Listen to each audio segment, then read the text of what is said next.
Are you looking for an experience that will grow your teenagers' faith, increase their leadership skills, and teach them the discernment to engage with the world all around them, all while taking them on the adventure of a lifetime?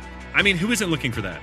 If your teenager loves fun, adventure, and wants to grow in their faith and leadership this summer, then send them to Excel's Summer Leadership Camp. Excel's Summer Leadership Camp is a 12-day experience for passionate young leaders looking to discover God's truth, to discern wisely, and live wholeheartedly. Your teenager will embark on a transformative journey in the Blue Ridge Mountains, where they'll build lasting friendships in the context of community, embark on thrilling adventures like camping, rock climbing, whitewater rafting, and they will receive expert training and certifications in categories like CPR and wilderness first aid. Each aspect of the camp is woven together to help them learn to discover truth, to discern wisely, and take godly action in the context of real-life situations. To learn more or begin an application, go to theexcelcamp.org. That's theexcelcamp.org. Hurry, because summer is just around the corner.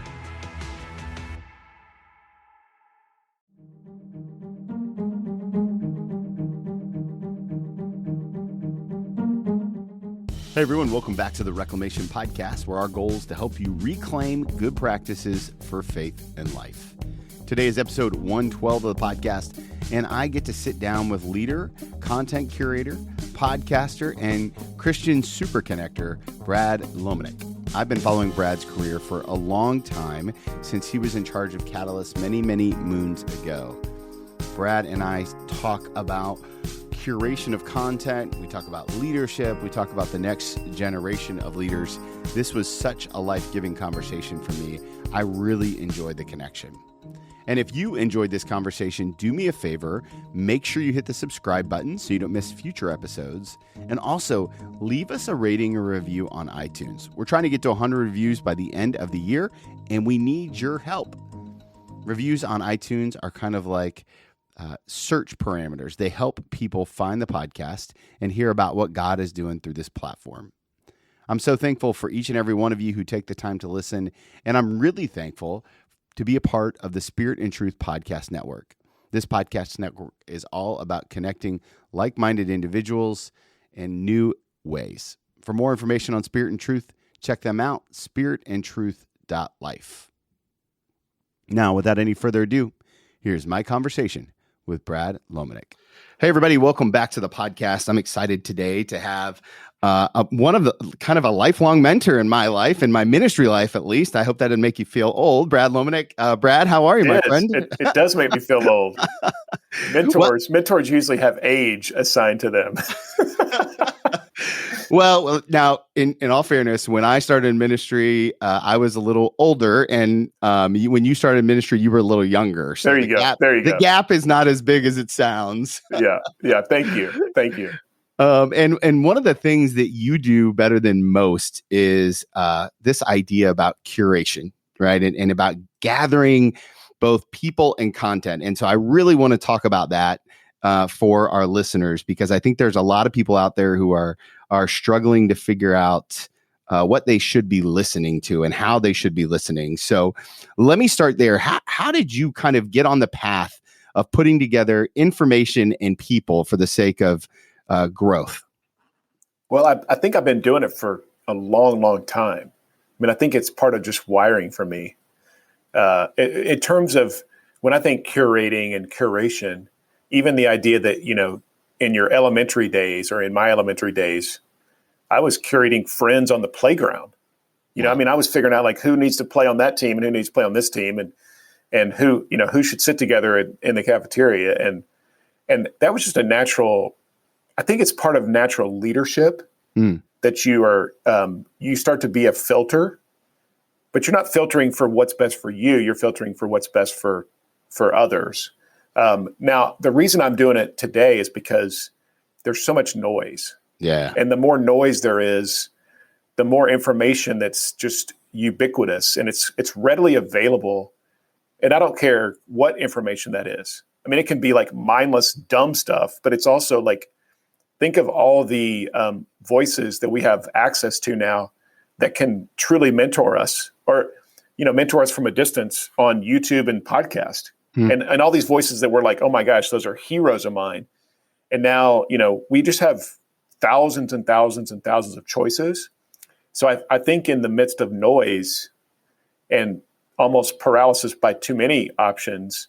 We need these curators who are friends, they're third-party friends who say to us, listen, I've gone through and I've come up with this list of 10. And I just think that's really valuable for people today. And it's true in terms of what I do on my podcast, for example, but also it's true in terms of that so much of the event world that I now am involved in, Tony, like I'm trying to curate and create invite-only environments, not because I want to be exclusive, but because my friends are saying, hey, I trust you to get me together with 15 other people that I may not know, but that I should know. And when I do that, I'm actually like adding value, but I'm creating influence, and I'm connecting two people that then they go off and they change the world. So it's still like, for me, I mean, to not be cheesy, but the idea of a catalyst is that you're a change agent that creates a spark that leaves no residue of itself. That's what a catalyst is. Like, it's something that creates change, but it's not about them or not about that. And so it's just another season for me of influence beyond sort of where I've been in the past. And, I think it's most needed right now. And the expert on the experts, that's another way that I would describe it. Like, I try to be the expert on who the experts are. I don't have to be the expert. Yeah. I just need to be the expert on who the experts are. So let me ask you this, because I think a lot of people resonate with, they're trying to figure out which voices to listen to, and they're trying to find those trusted advisors. How do you know who the right person to curate in versus leave out is? It's a good question. I don't always know. Sure. So I got to do the homework. I got to be a student of people. I've got to, I think so much of the time, what it comes back to is that as you start to build your trusted circle, then people will start to actually protect that trusted circle by only curating or inviting in those who should be part of it. Right. So the power of something like TED, just as one example, is that there's almost this sense of everybody who's been to TED now protects TED from becoming something TED doesn't want to become. Compared to just the opposite, which is, some things they end up like they lose their identity because you've had so many people who've shown up now that don't feel the weight of stewardship of let's keep this only among the people that we want to make sure it's connected to. So to answer your question, I think the best way I do that is by doing my homework, being intentional, being curious, but also that there are people that now that I would say kind of are in my slipstream, that they trust me and I trust them to the point where if they say, hey, Brad, we should invite so-and-so, then I look at that and go, done. Because I just know that they're protecting the thing that now we're both trying to build, right? And that's, I think that's what a true tribe is, that Seth Godin talks about, like this idea that people like us do things like this, and when you see movements, that was the thing with Catalyst. I think that for all those years, one of the real powers of Catalyst having more influence was that there was a sense of ownership among the people who attended. And it was like, really? Like, you feel like you're part of this thing? And they're like, yeah. And so much of it was sort of the intangibles, I think, of that there was just a spirit of we want this thing to be so great that we're going to, it's not like we're going to not tell people about it, but we almost don't want to tell people about it, right? Well, I can remember telling my lead pastor at the time, I was like, well, this is really just for young leaders. Exactly. Because I was always really good at tact. But, right.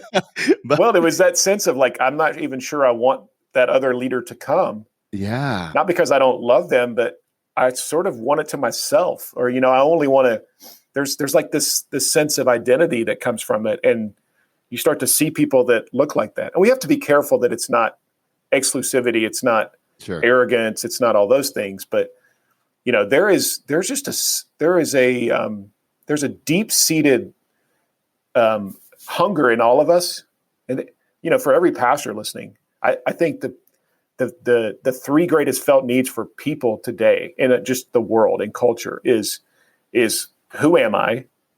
Why am I here? And who do I belong to? Yeah. Like the identity question, the purpose question, and then the community question. And that community question, who do I belong to, is really about the, who now are you doing life with? Who do you feel like you connect most to? This is why, like, whoever your sneaker brand is, whoever you go to for your, your fashion outlet, so much of it is not about the fashion.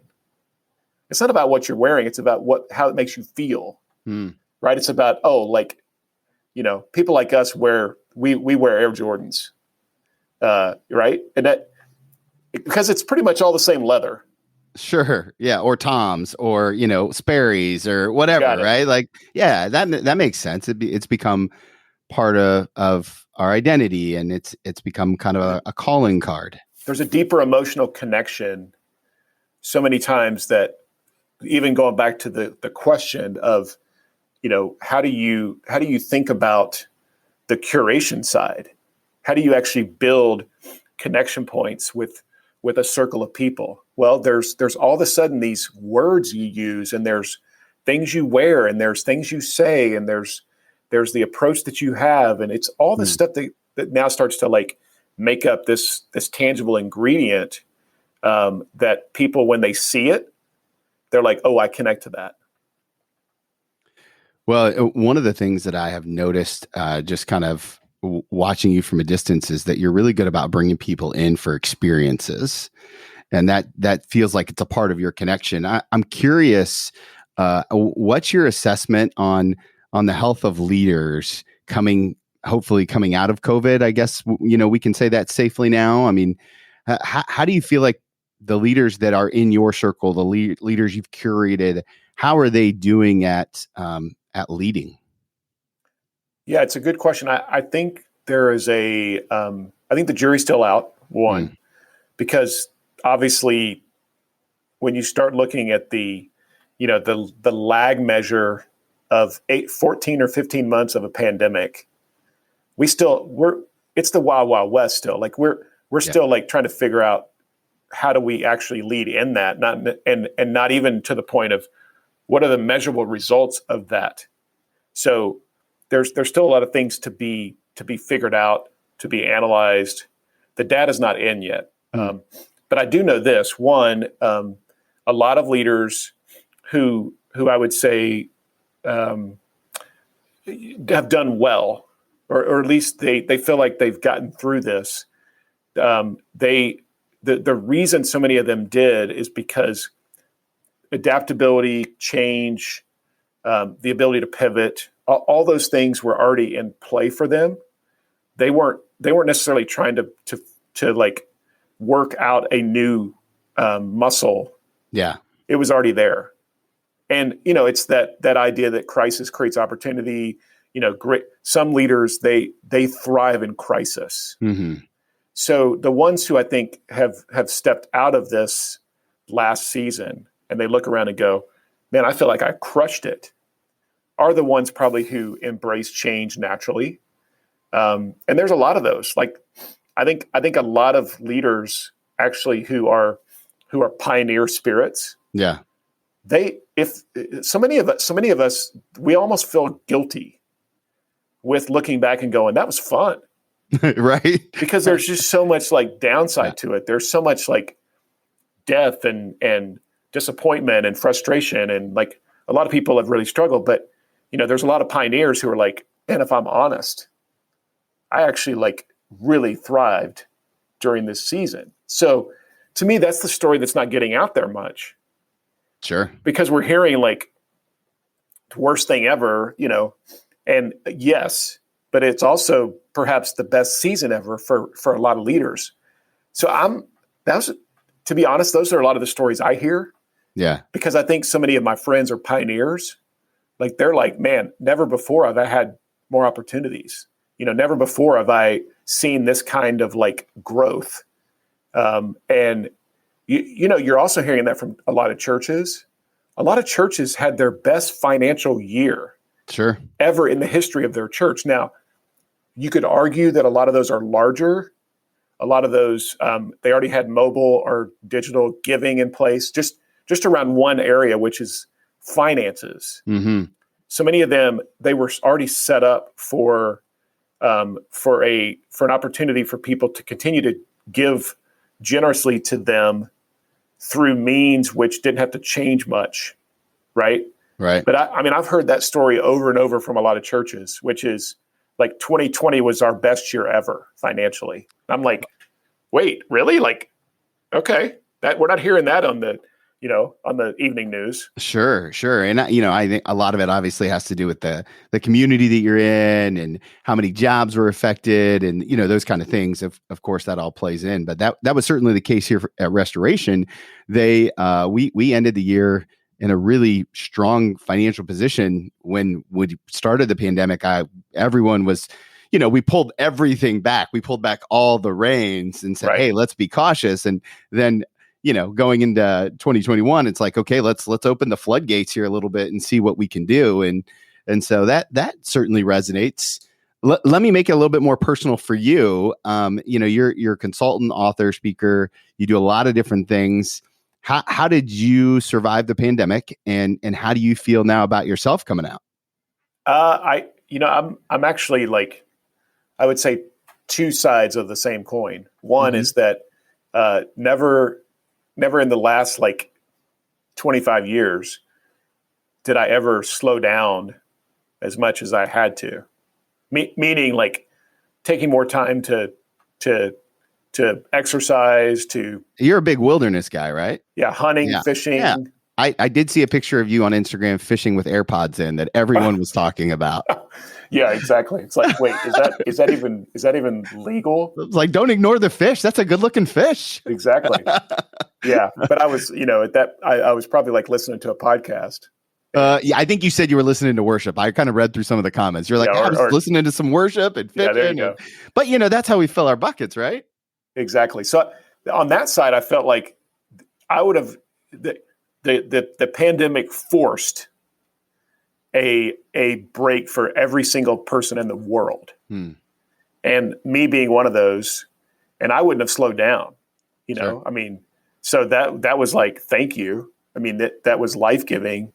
So, and also now it's that question of, okay, what are the things that happened during the pandemic that we now want to keep in place going forward? And this is true both in your personal life. For me, it's also like, well, why can't I spend a lot of time hunting and fishing? And, why am I like putting those things to the side?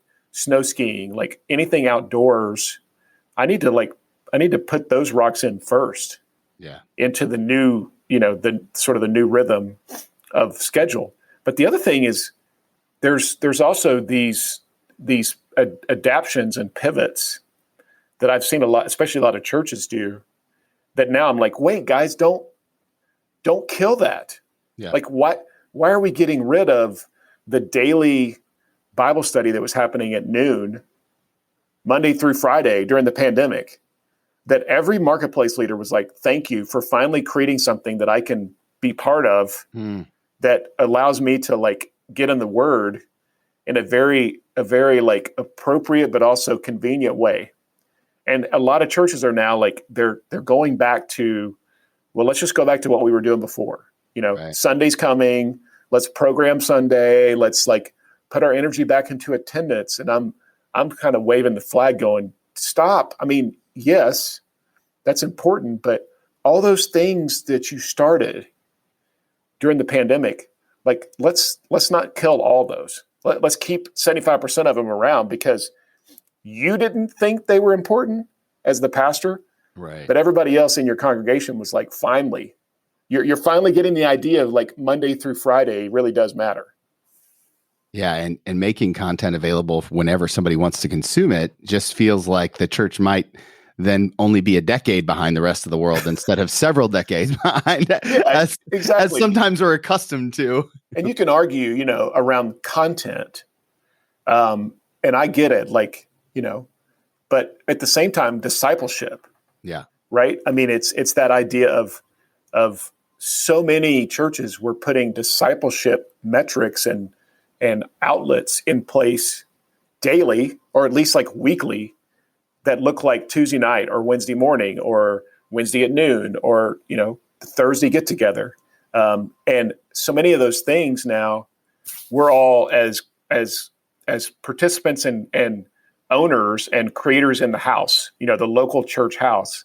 We're all saying, hey, I know we got to get back to Sunday, but let's make sure we don't get rid of the stuff that actually is helping us grow as followers of Jesus. And it's so easy for any of us, I don't care who you are, to go back, like the idea of let's go back to what it was March of 2020. And we got to be really careful about that. Well, and I think one of the gifts of all of this is the pruning that happens in churches. That, there's no longer an excuse to say, hey, well, somebody in your church doesn't know how to do a Zoom meeting, or somebody in your church, right. Like at this point in time, if you don't know how to get on a YouVersion account and do the Bible reading plan, like it's only because you chose not to do it. Now we've done video. We forced ourselves to do video tutorials and to make house calls. I was pastor / IT for at least a couple of months, exactly. And so that's I think that's a really good word. As I look at your kind of body of work, one of the things that I see pretty consistently is you have kind of pivoted at either the right time or you made the time right later. Whether that be Catalyst or some of the work that you do now. I'm always love to ask people, how do you hear from God in those big life-changing moments? Like what are your practices to hear from God? Man, I feel like I should be asking you that question. Not to volley it back like Serena Williams, hitting it back across the net. But I mean, I know this, like I would say I'm really intentional about listening to other people, and that the wise mentors or sages in my life that have permission to speak truth over me, but also like speak prophetically into me. Yeah. I always am giving more permission to them, and I'm actually seeking it out. I'm actually hungry for it in moments of transition. Yeah. Almost to the point of being annoying.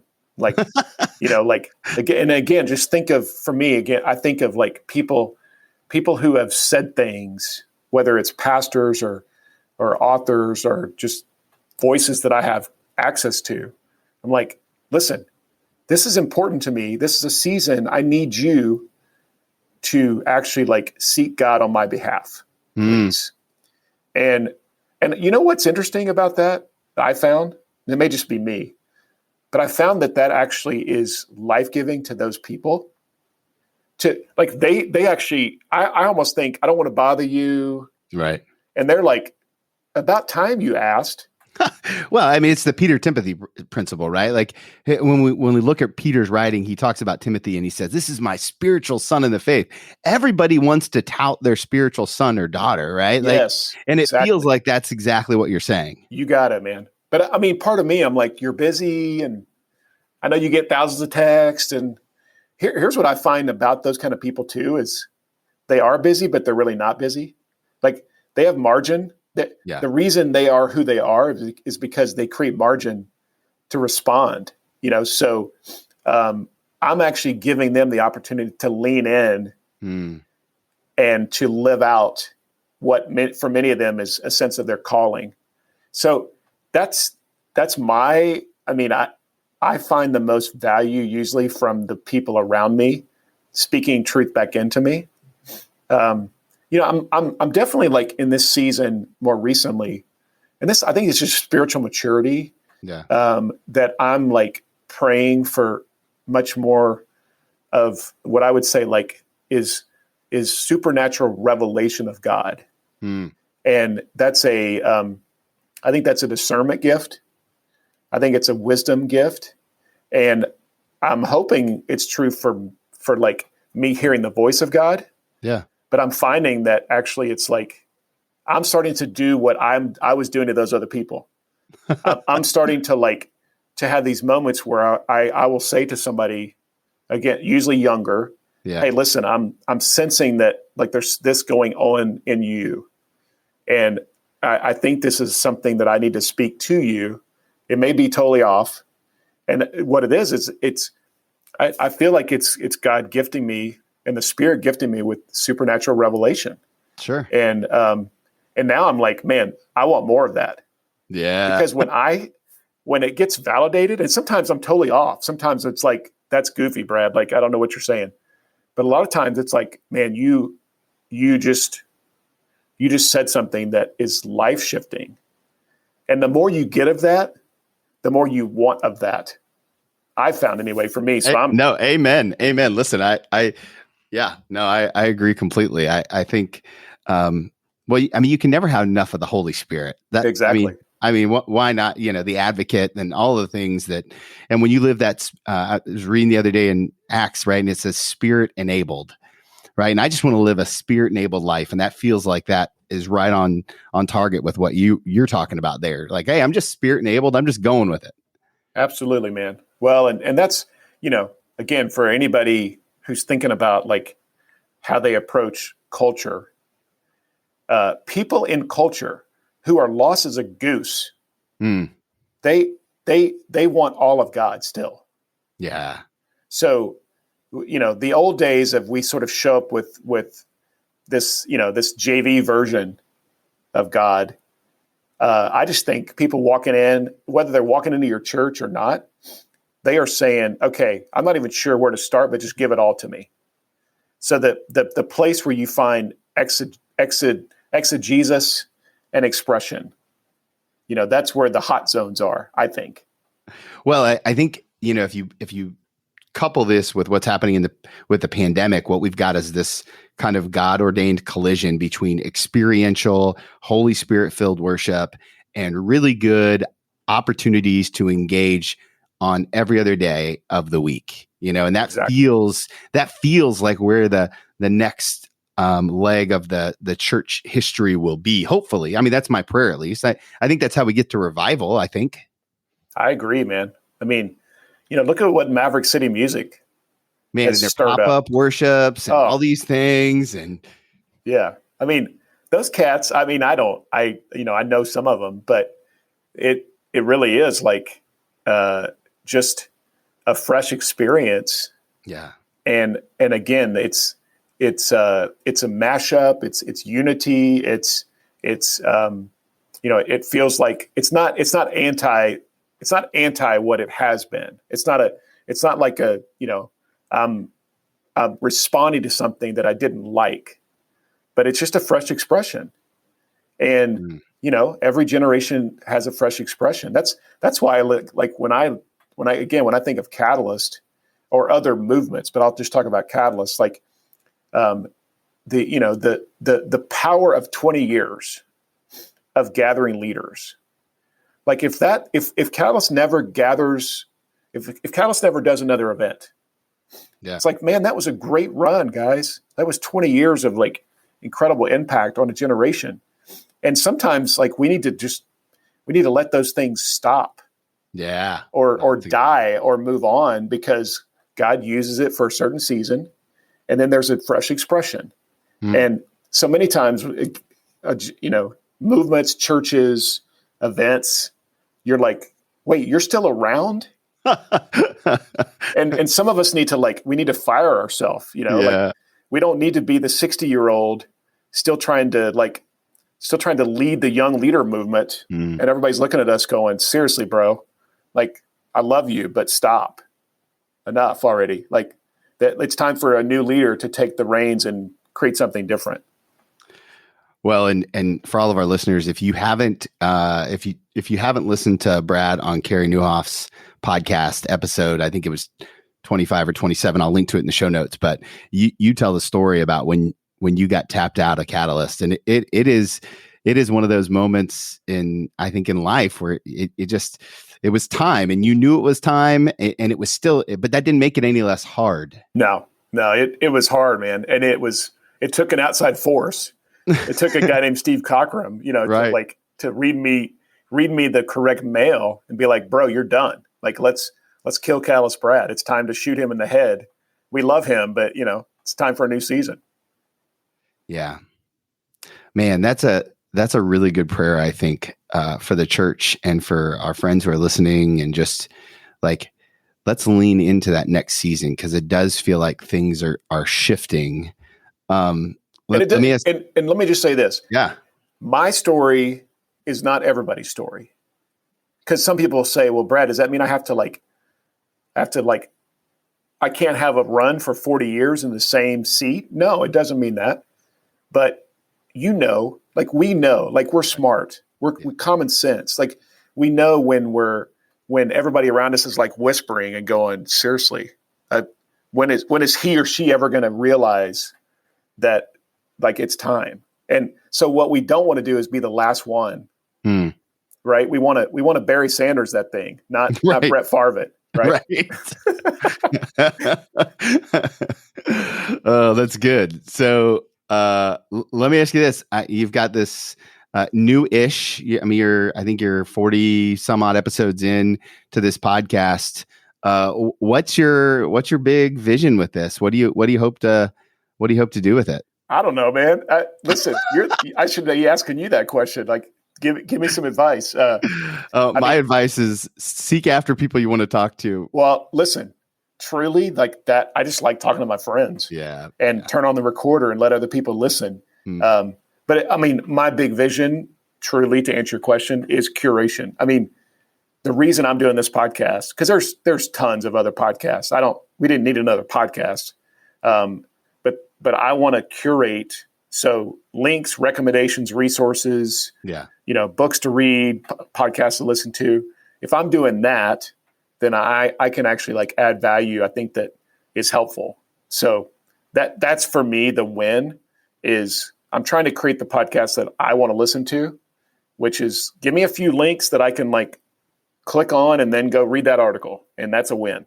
Yeah, and you do that with your newsletter too, right? Yeah, exactly.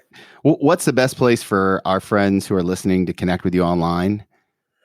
Yeah, either h3leadership.com. That's the podcast website, or bradlomenick.com is my website, but it's kind of lame, to be honest. I haven't changed it in years, man. I need to redo. And then same handle on all the social media. Yeah. But I don't post a lot, so I do a lot of listening. That's really good. Okay, last question I always love to ask people. It's an advice question. It's an advice question. You have to go back and give yourself one piece of advice, except I get to pick the time in your life where I get to take you to. So in this particular case, I'm going to take you to the day after you had the conversation with Steve. And so if you could go back and talk to that younger version of yourself, what advice would you say? Listen, this is a great question. I'm stealing this from you, Tony. But I do it at the end of every episode. Please do. Gosh, this is such a good question. So the day after, I'm sitting in my office and I'm like, okay, the tension between, we have an event coming up, because that was August of 2013, I think. We have an event coming up in like 60 days, 50 days. And now I'm dealing with the tension of, he just told me that I need to take a sabbatical this fall. Wow. And what does that mean? And am I like, have I already made the decision without making the decision that it's time for me to move on? So the tension of like, there's this massive thing coming up. We're planning for the next year, a year out already. Sure. So what am I supposed to work on right now? Like, I'm looking at my desk, like which pile do I start to unpack or figure out? Right. Compared to like, well, should I start getting some sabbatical books and start booking a trip to London to hang out with Steve and like, so the tension I felt was wow, this is a moment of real lack of clarity. Now, what I would say to that leader is is, well, you already knew the answer, Brad. That's what I would say. You already know the answer. You were just waiting on somebody to tap you on the shoulder to give you permission to like feel okay about looking around going, boy, it might be time to transition to something new. So that's the thing that I would tell myself is you already know it. So let's start putting things in place, which would have meant like literally that day, I probably should have been saying to Tyler Reagan or somebody else on the team, like, all right, guys, come in. Listen, we're transitioning and I've already made the decision. Now we don't need to tell everybody, but let's start putting things in place compared to like, am I still going to be okay? And, well, I'm really needed because I got to make that decision on who's speaking next year. You know what I mean? Mm-hmm. So I just think when you know, and when you feel that so many of us as highly ambitious leaders, we don't want to be seen as a quitter. Yeah. But man, transitions are good. Transitions are healthy. Transitions happen. And if we give ourselves permission to feel freedom in it, it just changes the way we approach it. Amen. There you go. That's a great answer. Brad, thank you so much for being so generous with your time today. It's a blast. Connecting. I really enjoyed it. And I really hope to connect again in the future. Loved it, man. Thanks. I told you guys what a great conversation with Brad. I'm so thankful for his time, his generosity. Don't forget to check out some of his episodes. Subscribe to the H3 podcast. Let him know that you heard about him here on the Reclamation Podcast. As always, don't forget to hit that subscribe button. Maybe share this episode with a friend. And let's continue to stay connected. If you want to follow Jesus, you've got to be willing to move.